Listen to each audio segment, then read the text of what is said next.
à tous. Pour ce nouveau reportage et ce premier reportage de l'année 2019, je vous emmène une nouvelle fois au bord d'une rivière de première catégorie, puisque en ce mois un petit peu frisqué, nous sommes en pleine reproduction de la truite Fario.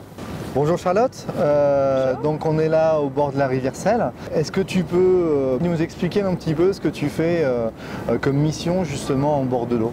Ma mission donc c'est le suivi de la reproduction de la truite Fario. Je prépare un fond de carte IGN sur lequel, grâce à un outil cartographique, je vais faire apparaître les radiers, donc qui sont les zones favorables pour la reproduction, ainsi que les nids de ponte qui ont été recensés les années précédentes. Comme ça, je me rends directement sur le cours d'eau, dans ces zones, pour pouvoir géolocaliser avec donc le GPS chacun de mes nids de ponte que je vais pouvoir observer. Au sein de la fédération, l'ensemble des nids de ponte des zones de reproduction sont archivés et sont informatisés. Tout à fait, depuis plusieurs années. Alors Charlotte, tu utilisais un terme qui était le terme de radier.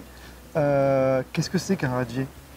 Alors, un radier, ce sont des zones dans le cours d'eau avec une faible profondeur, beaucoup de cailloux et un courant donc assez élevé. Et ce sont ces zones précisément, ces parties du cours d'eau que les truites vont choisir pour venir faire leur nid de ponte. Est-ce que tu peux m'expliquer comment ça se passe au niveau de cette biologie? La reproduction de la truite Fario, elle s'étale sur tout l'hiver.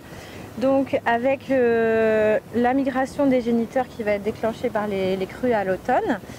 Et puis la ponte proprement dite, donc, qui va s'étaler du mois de novembre-décembre jusqu'au mois de janvier. La truite, la femelle, elle vient donc sur ces zones de radier qui sont favorables avec ces petits cailloux. Puis donc elle se met sur le côté et avec sa queue, elle va creuser dans ce gravier, expulser ses œufs et les recouvrir de cette façon, toujours en creusant dans le gravier. Et bien sûr, j'ai oublié, le mâle, évidemment, reste en attente à côté de la femelle. Et dès qu'elle expulse ses œufs, il va féconder ses œufs à son tour. Alors ensuite, sous le gravier, il y a une période d'incubation, comme avec tous les œufs. Et puis les alevins vont sortir de ce dôme. Ce sont à ce moment-là des petites truitelles. Ces truitelles, elles vont grandir. Et là, il va falloir attendre 2-3 ans minimum pour qu'elles deviennent matures sexuellement et qu'elles puissent à nouveau elles-mêmes aller frayer, aller se reproduire.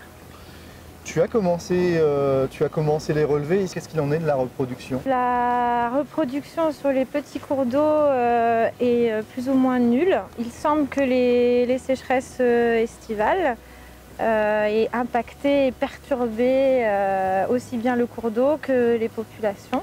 En revanche, les cours d'eau de taille un peu plus importante présentent une reproduction qui est assez satisfaisante. Enfin, en tout cas, une ponte pour l'instant. Merci Charlotte pour ces renseignements et ces informations.